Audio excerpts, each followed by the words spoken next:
culture. Good to know. And so this traditional print culture, this was primarily xylography or woodblock printing. So I'm interested in how the introduction and absorption of this new printing technology affected and intersected with processes of reform and modernization.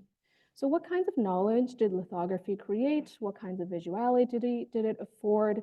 And what can the form, content, and function of this and other similar maps tell us about the emergence and evolution of so-called modern cartography beyond the West? And what can maps tell us about imperial modernity in China at the turn of the century?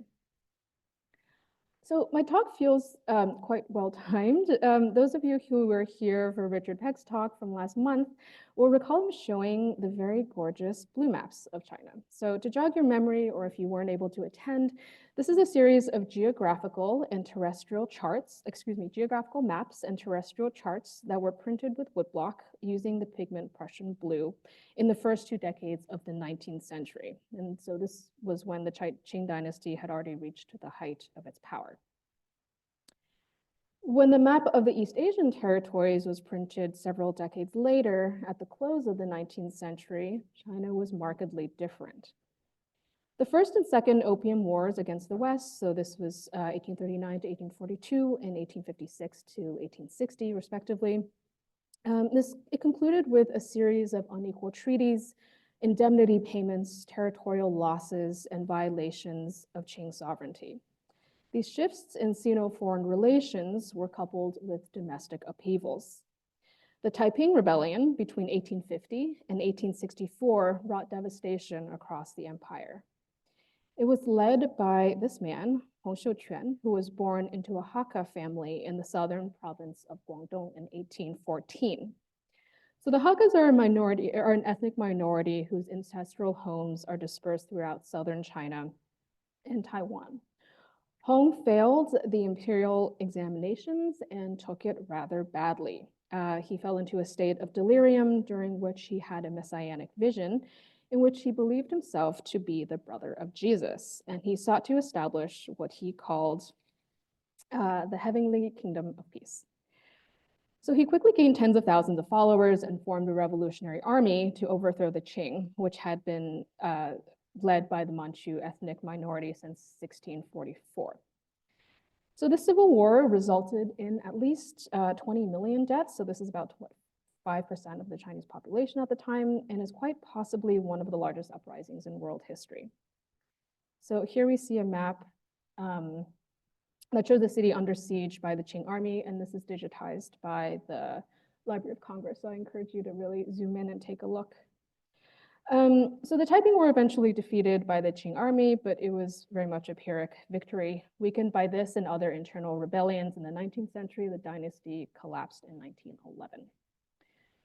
The world was also markedly different. If we think back to the terrestrial blue maps, which were administrative maps, they communicate in visual terms the hierarchical structure of the Qing administration.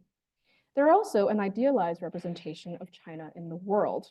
So China, of course, is very much at the center of this map, while political entities with which the empire had official relations, such as Japan and Vietnam, Russia, they're pushed to the margins. The visual paradigm thus reflects a political as well as a cosmological one.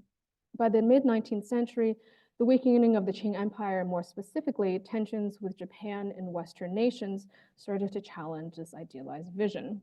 So we have China's defeat in the First Sino-Japanese War, which led to the secession of Korea and Taiwan to Japan. This was 1895.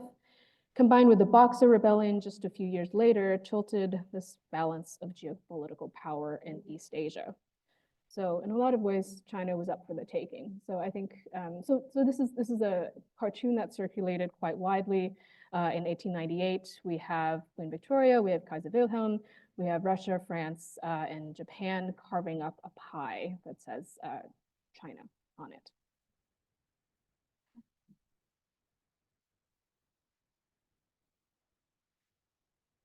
So I also want to mention that the invention of technologies like the telegraph and the telephone, the steam engine, photography, and lithography, this all changed the terms of engagement between empires and emerging nation states.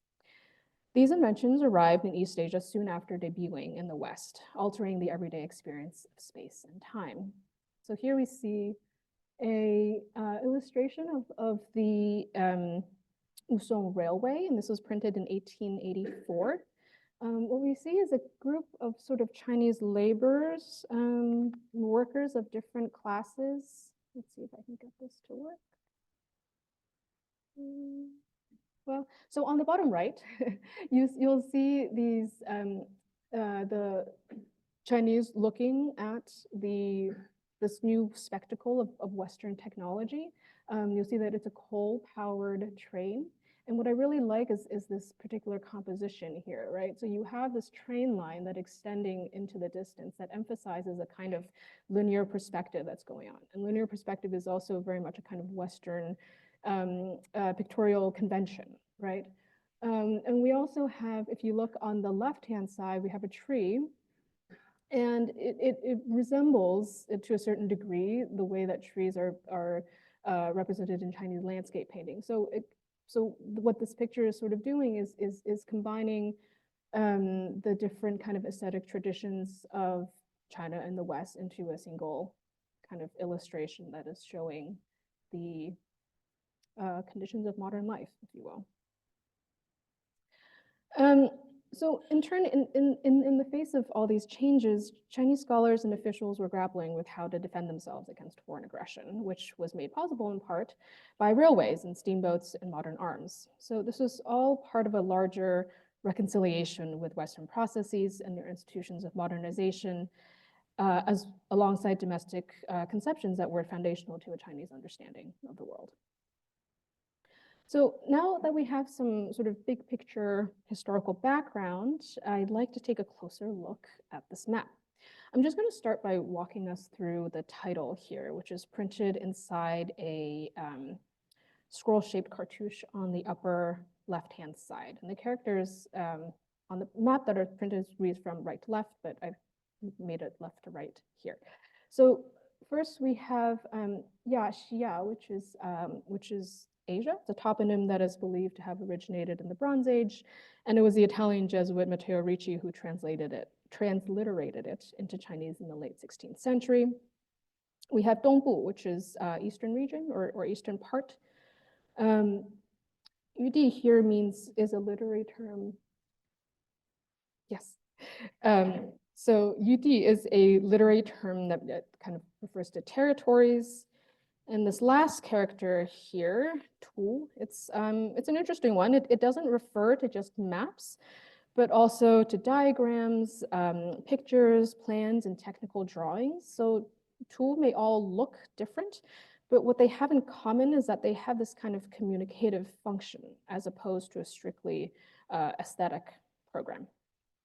So taking this all into consideration, I've translated this as Map of the East Asian Territories, which is a rather general title.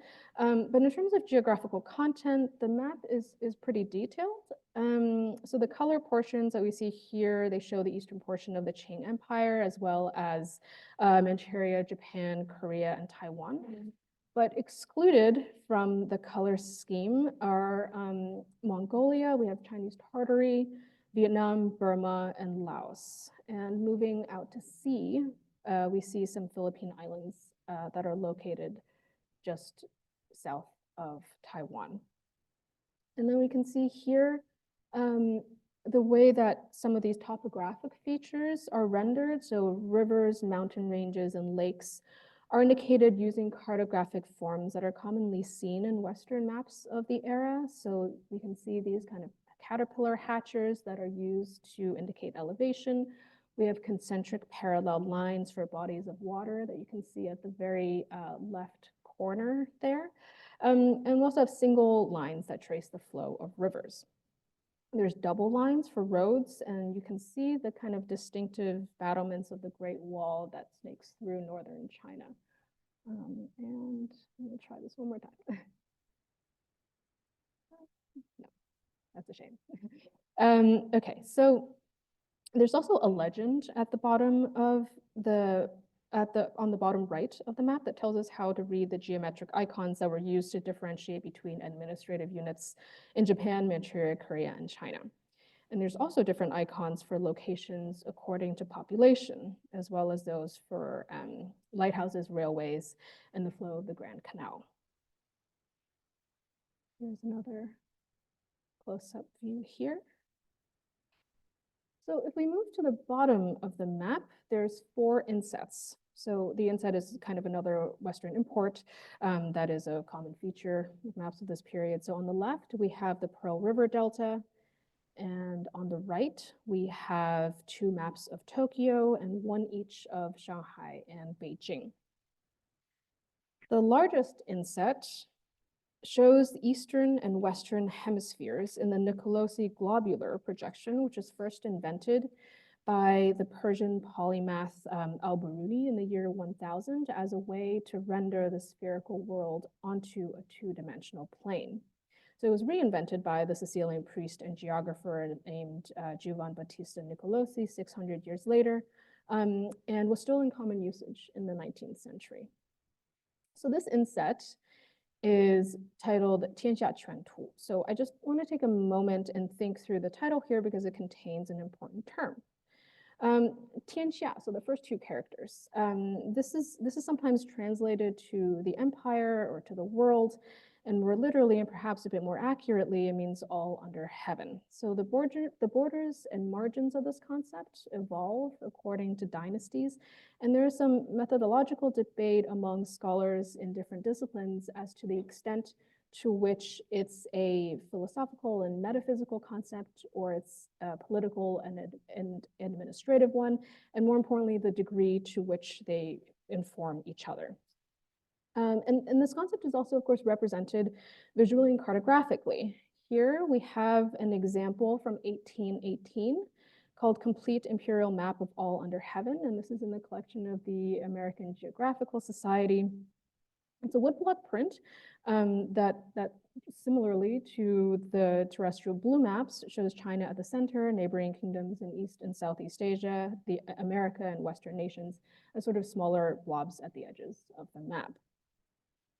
So the visual and kind of epistemological paradigm of China at the center that we see in these sort of Tianxia maps was but one way that Chinese map readers in the early 19th century conceived of the world.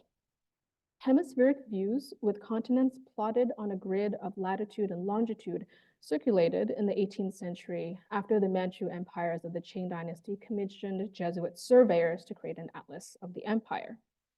And for those of you who are interested in learning more about this really interesting history of how longitude and latitude were received in the Qing Empire, I can recommend a fabulous article that just came out.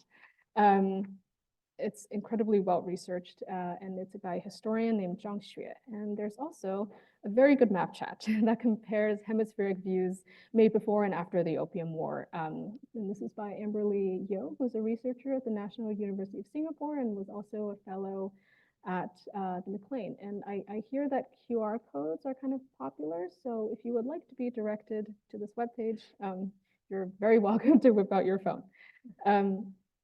So the point that I kind of want to make here is in spite of the circulation of these different kinds of representation of the spherical Earth divided into continents, historian Matthew Mosk has pointed out that, quote, this conception of the world, which is often regarded as a distinctively European interpretation, this warranted a degree of critical skepticism. So what we're talking about here is, of course, this tension between the local and foreign epistemological frames as they took on visual and cartographic form. In the wake of the Opium Wars, this tension between local and foreign frames shifted and ushered in this new era of Western learning, or Xixue. So in 1842, right after the conclusion of the First Opium War, there was the publication of the Haiguo Quantu, which is the illustrated gazetteer of maritime countries. And it represented the world as spherical and consisting of 5 continents. It was printed using woodblock, and it combined maps of coastal nations, illustrations of Western technologies, and texts about the history and customs of these nations. And so here we see a map of England. And so this framework displaced other conceptions of the world that had been circulating throughout the empire. And so the author of this gazetteer is a scholar official named Wei Yuan, and he analyzed China's defeat and concluded that China, quote, needed to comprehend the world because English barbarians encircled the world, unquote. And because of this, they must, and this is a translation by a historian named Lydia Liu, as emulate the strength of the foreigners' technology to overcome them.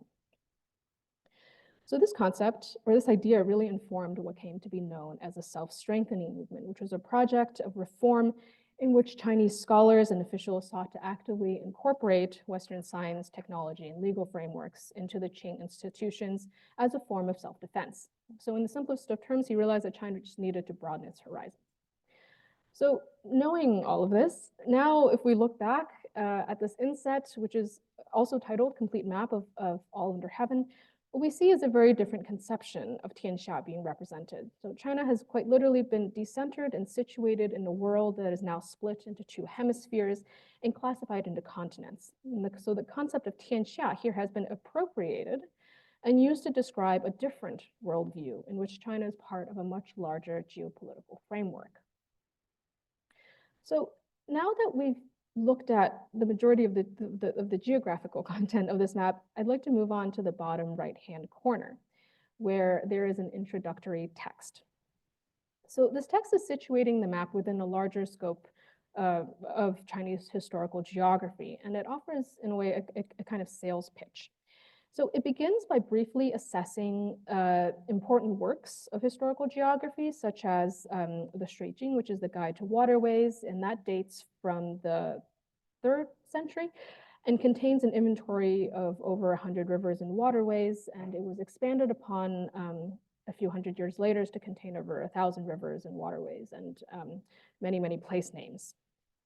So there's also a more recent publication that this text references, and it's a map that is called the Map of Unified Realms of the Great Qing, which is from 1863.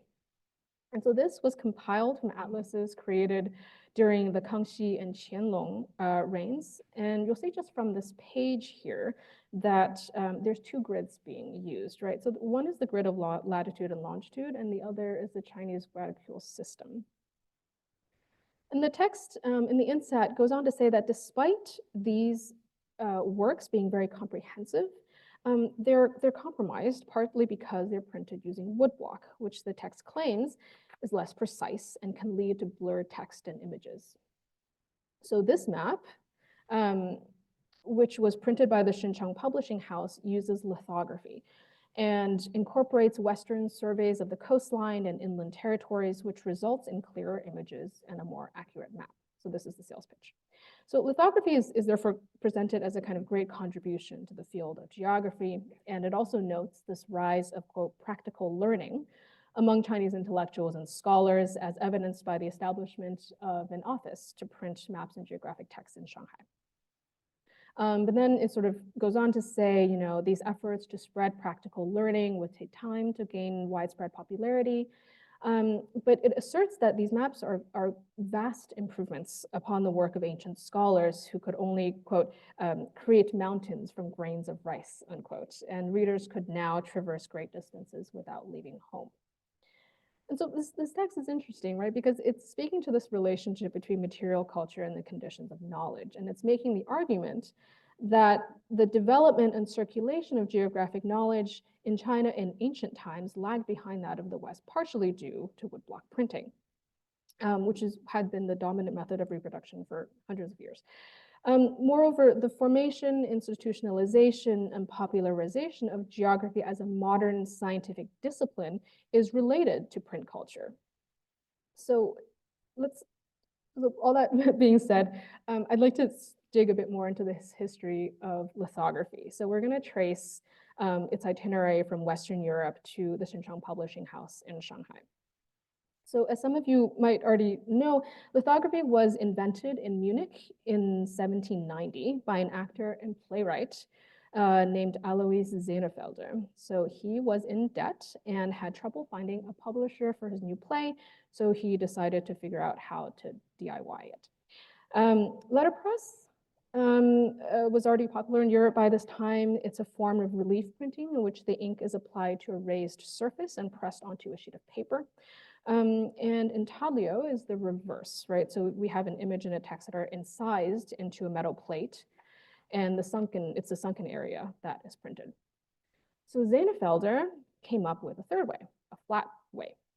So lithography is a process based on this fundamental principle that oil and water don't mix, right? So using an oil-based crayon or pencil, he would draw an image onto a flat stone. In his case, it was lithography. This is a porous stone.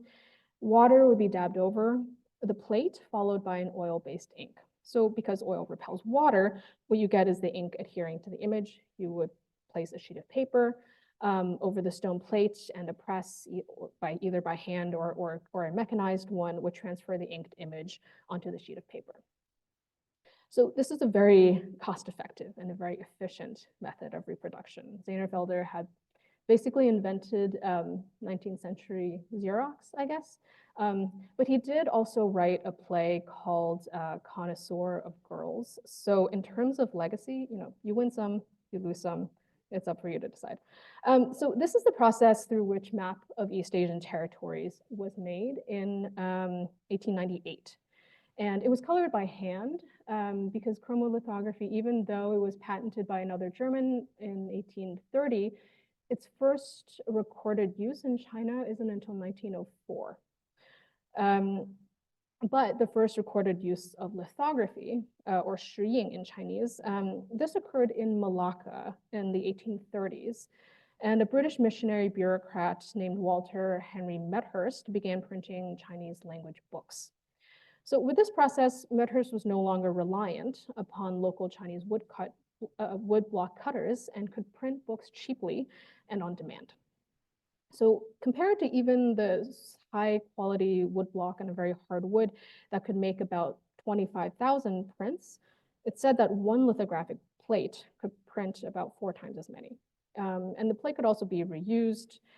And so, of course, this became a very successful enterprise, and Medhurst opened another shop in Canton, where it was actually directed by a Chinese Christian convert named Chu Yaang.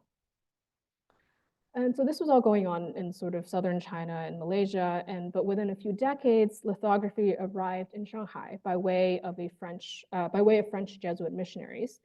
And they had opened an orphanage in the Chushanwan area of the city. So the children of this orphanage were trained in various practical skills that would allow them to make a living.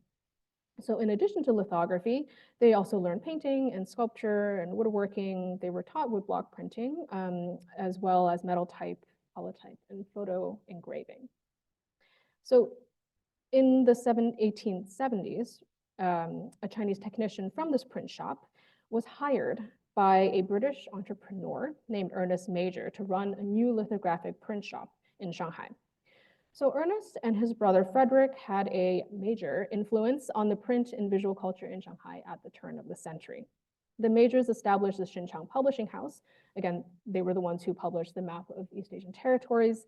And while they're not known necessarily for their geographical work, they are better known for the Dianshi Hua Bao, which is the image that we had looked at prior.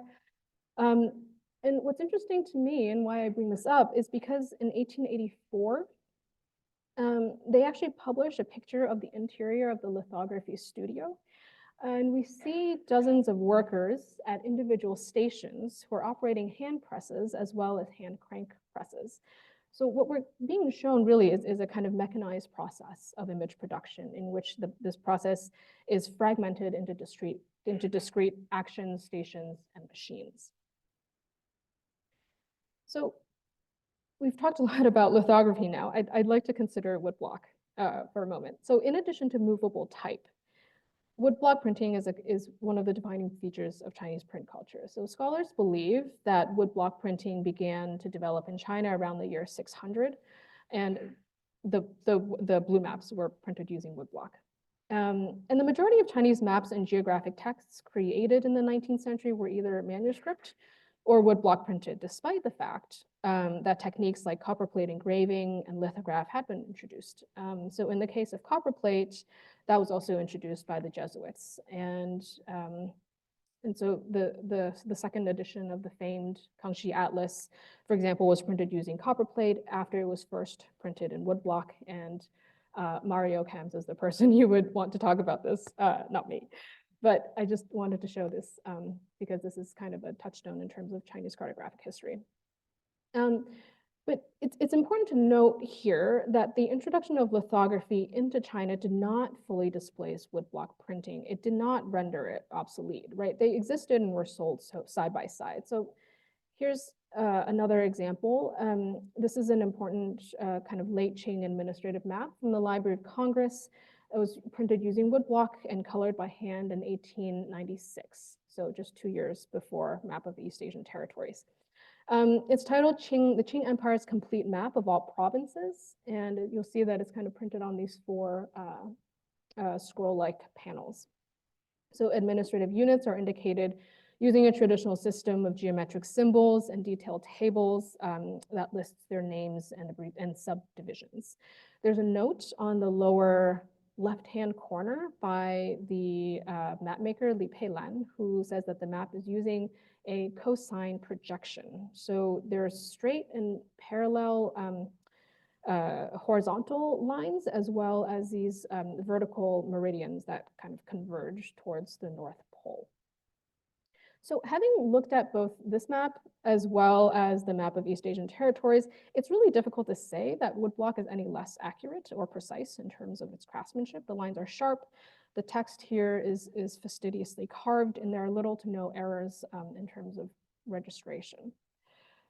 So in addition to thinking about the kind of endurance of woodblock printing in relation to kind of tradition and the skill of these woodblock printers, it's also important to consider its kind of practical and economic benefits, right? So first of all, artists and craftsmen were not necessarily tied to a studio.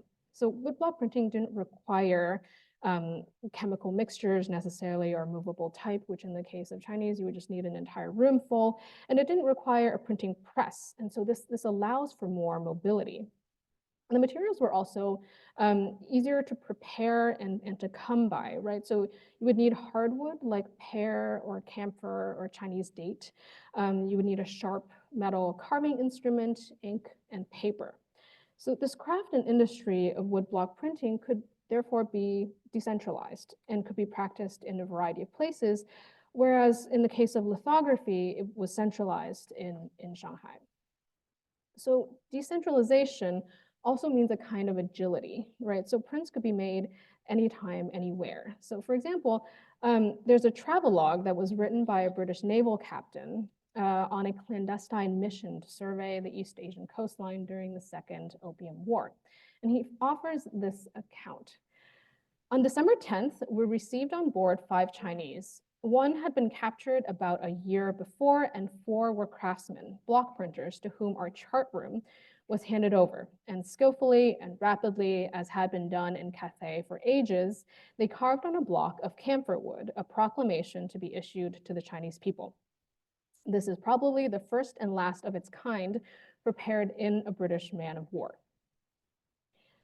So I offer you all of this information because even though the selling point, if you will, of the map of East Asian territories is that it is comprehensive and accurate because it is a lithograph, it cannot really be said that this technology offers a superior form of knowledge production, right? So the publishing house is, of course, forwarding a kind of narrative that would benefit them as a company, but they're forwarding a kind of technological determinism as well, meaning that there is a belief that technology is the kind of primary driver of social and cultural change. And this is, of course, a bit simplistic, right? The introduction of lithography into Shanghai was not a form of rupture or that which rendered local technologies obsolete. The mechanized form of production that we see in the studio of the Dinshizai pictorial should be thought more in terms of a continuity in Chinese printing rather than a complete break from it. So I'd like to conclude where I first began. As you might remember, I was initially interested in this map because it was a Chinese map depicting East Asia, as opposed to a Chinese map depicting the Qing Empire or Tianxia or Eastern or Western hemispheres. So naturally, my question is now, so what is the importance of East Asia as a cartographic subject and a geopolitical construct at this particular moment in time? So discussions in China about a kind of strategic solidarity or recognition with one's geographic neighbors in the face of Western imperialism began in about the mid-19th century.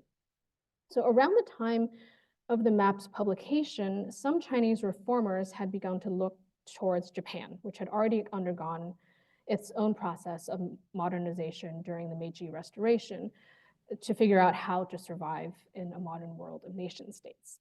So this kind of looking towards Japan was a strategic move that required a kind of tempering of the ego. So the Treaty of Shimonoseki that ended the Sino-Japanese War in 1895 was seen as a great humiliation for China.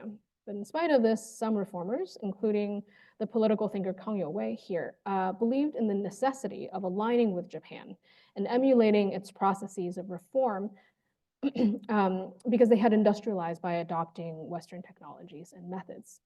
So Kang Youwei drew upon a Confucian idiom to think through this partnership. And it goes, if the lips perish, the teeth will freeze. So Chen Wang Ya Han. And so this idiom is from a work of Chinese narrative history that dates back to the late 4th century, but it was repopularized in China and Japan around the time of the Second Opium War. And it's a very flexible and a very useful concept. So for Kang Youwei, he used the term, or he used this idea to rationalize his belief that China should join a kind of British-Japanese alliance to protect themselves against Germany and Russia, because Germany and Russia had teamed up to construct the Trans-Siberian Railway between Manchuria and Vladislavok. So this is part of the research that I've been looking into, but I realized that this interpretation, that the subject of this map, the map of East Asian territories, was informed to a degree by the need to build a strategic relationship with one's neighbors. It didn't quite fit, right? So it's still kind of unclear for me how and for whom this discursive concept of East Asia or even Asia is functioning on this map. So if we just think back to the introductory text, there's not really explicit mentions to ties to China's neighbors. Its focus is really on the development of geography in China and what advancements in print media can do to advance this field. So as it turns out, this map is a copy of a Japanese map, and I came across it purely by chance when I was just browsing the collections of the Leventhal collection at the Boston Public Library the other day. So this was printed in 1875 by the Imperial Japanese Army General Staff following a military survey that was conducted using Western surveying techniques. So as you can definitely see, there are many similarities, right? The title is the same, the composition is very close, the locations of the insets, the use of Mercator projection, and hatcher lines. These are all components that were standard in Western political and military mapping, and the dimensions are also roughly the same. But there's also many differences, right? So the most obvious difference involves the application of color. Whereas the Chinese map color codes the provinces, the Japanese map here, it's color coding Japan, China, and Manchuria, so Manchuria was a Russian territory. And you'll also notice that Korea, like China, is outlined in blue, meaning that at the time of this map's printing, it was still a Qing tributary state. The title, the way that it is drawn is a bit different. It's a bit more elaborate and has this kind of ornamental flourish to it. And importantly, rather than Beijing, this Japanese map has Tokyo as the prime meridian. There's also a pretty big difference in terms of the bottom inset. Rather than this kind of meditation on the state of historical geography, the introductory remarks here are more analytical. They're describing the location, the geographical features, the population, and exports of various cities throughout the region. And this makes sense because this is the results of a military survey and was used in an administrative capacity. The last difference that I want to highlight here is that this is not a lithograph. This is actually a copperplate engraving, which is older.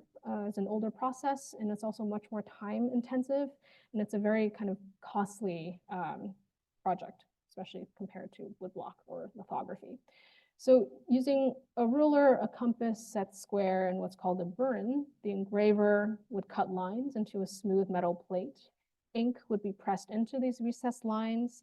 The excess ink on the plate will be wiped away, and then a sheet of paper would be pressed onto the plate. And also compared to lithography or woodblock, copper plate maps are much more difficult to edit. The incisions need to be buffed and polished before new lines can be drawn. And so what we're kind of looking at is a process of reproduction that's not just at the level of information or the image, but it's going across different materials and different processes. So this is where I sort of currently stand with research into this map.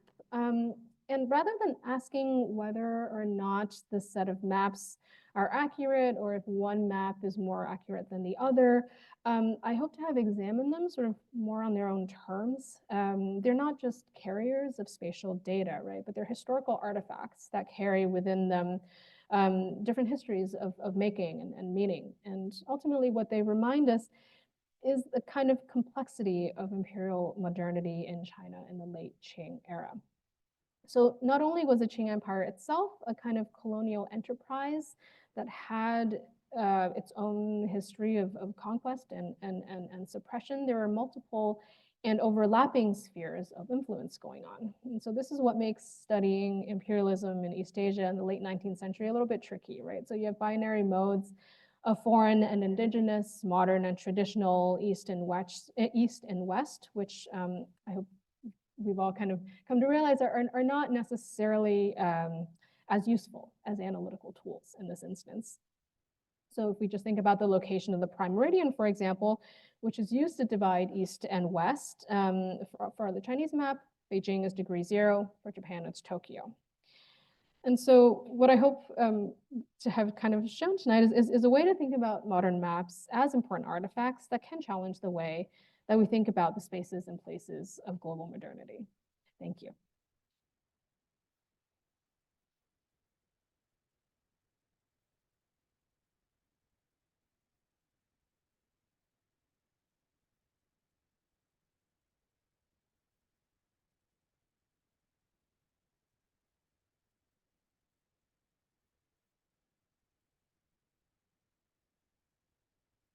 Who will be the brave volunteer to ask the first question?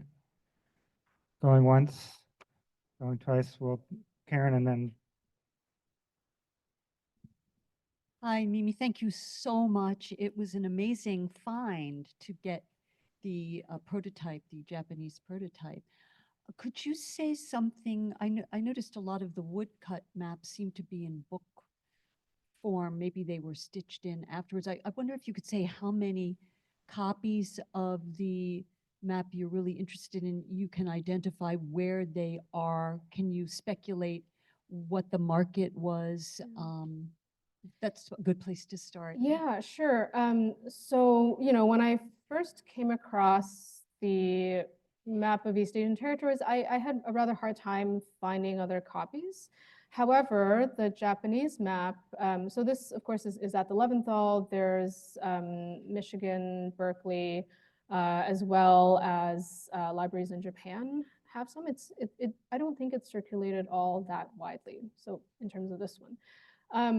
But in terms of the Chinese one, because it was a publishing house, because they were interested in profit, I would assume that there were many, many more copies that were made.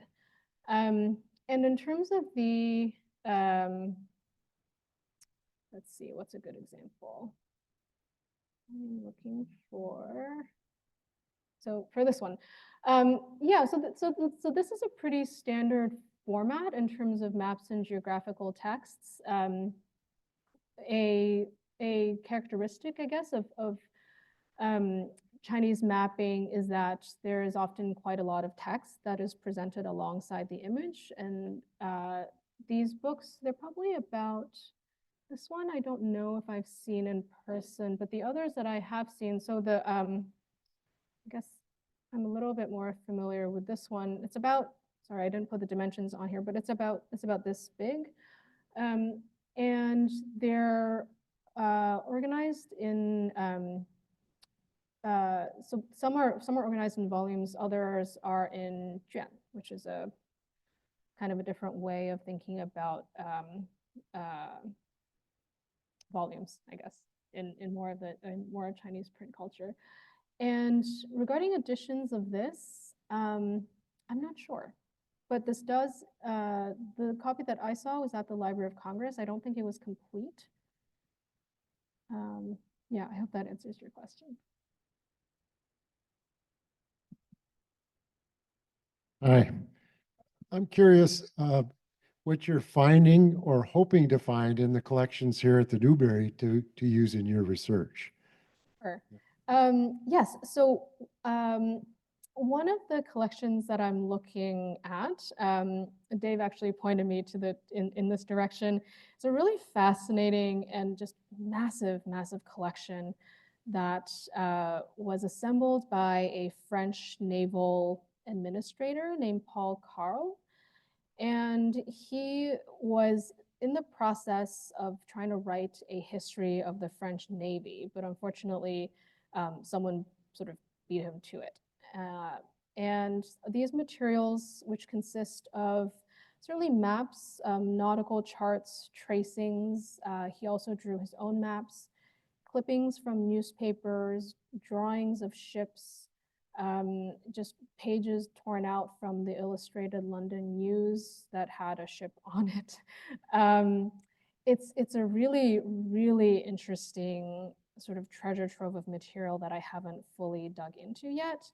But I'm interested in this collection because I am working on some research about coastal mapping of the Qing Empire in the second half of the 19th century, which is why I was able to find that anecdote about prints on a British warship. And so I'm really interested in kind of the coastline as a visual form, one that is actually quite difficult to capture because not only does it kind of come in and out of focus as you come closer, as you go further, it changes according to the tides and the weather conditions, but there is always this attempt to kind of affix it in line and in different kind of artistic ways of rendering space, right? And so there's, so those exist as well in the Paul Carl. And so, yeah, I guess there's just, I have a general interest towards nautical ephemera.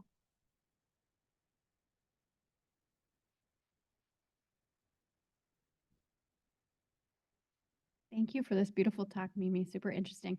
I thought your point about the different use of color in the two maps was really interesting. And I wondered if you could speak a little bit more about the process of coloring maps in this period in Asia, because it clearly highlighting Japan in red is creates a very different meaning compared to seeing the regions in China. So yeah, I'm curious, like when they were they colored at the period, what sort of pigments they used, and partly selfishly because I'm interested in the European context too. Yeah, so of course the most magnificent use of color is the blue map. My maps are just not as sexy, unfortunately. But so looking at these colors are pretty standard. They're not, or standard in terms of like these particular pigments I have seen used across different maps. But it's not that, you know, one province has one particular color that you can see throughout different maps, right? So I think it was a little bit more, I don't want to say haphazard, it just wasn't standardized yet.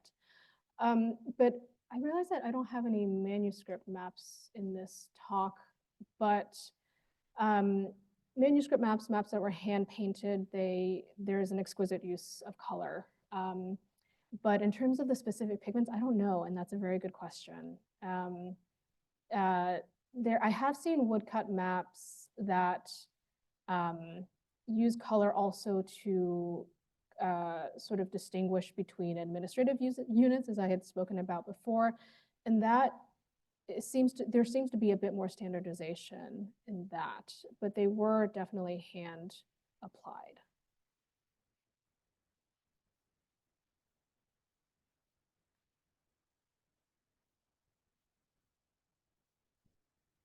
Hi, thank you so much for interesting talk. As a Japanese, it was very interesting to see like maps like produced from Japan. So I just it's just a comment. If you need anything like Japanese translation, you could just email me. So thank you. I love this kind of comment. That's really wonderful. Thank you so much. Oh, and then one thing I forgot to mention, the Illustrated Gazetteer of Maritime Countries, so this circulated very widely in Japan right after it was printed. And it really kind of also informed their own modernization efforts. I'll take the mic holder's prerogative here. If you go back to the cool map.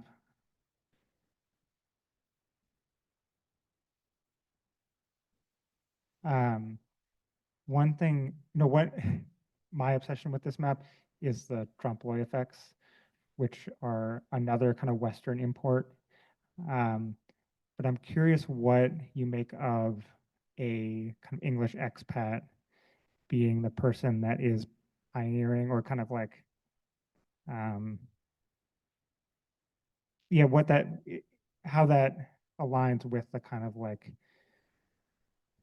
Chinese modernization and kind of push internally versus or kind of alongside this kind of expat trying to make his own name and living in China and like with his own kind of Western point of view. Yeah, I really hope to find more maps that were printed by this publishing house. We have, of course, plenty from the Danish Reside Pictorial, and there's been a lot written about it. Sorry, I'm gonna skip jumping to save your eyes. But yeah, I guess this idea of a British expat, Ernest and Frederick Major, really defining the visual culture of modern Shanghai. It's really interesting. I mean, this kind of comes down to my very firm conviction that East and West, modern and traditional, are just categories that kind of fall apart the more you dig. So if we look at the picture of the railway here, just as I talked about, like compositionally as well as aesthetically, it's a really interesting kind of mix of two different visual styles. And what I guess should also be known is that even though this was a British-run press, they employed Chinese workers. So all the characters that you see are written by a Chinese person, and all the engravings are also done by a Chinese person. The readership was a Chinese reading public. And so, yeah, it really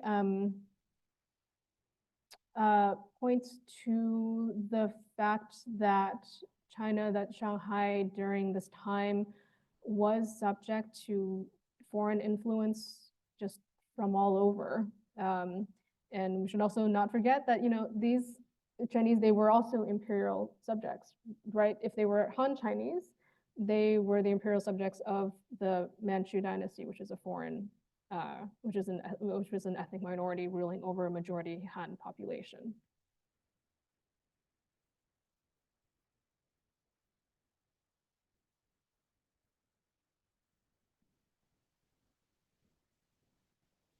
Good question, Karen.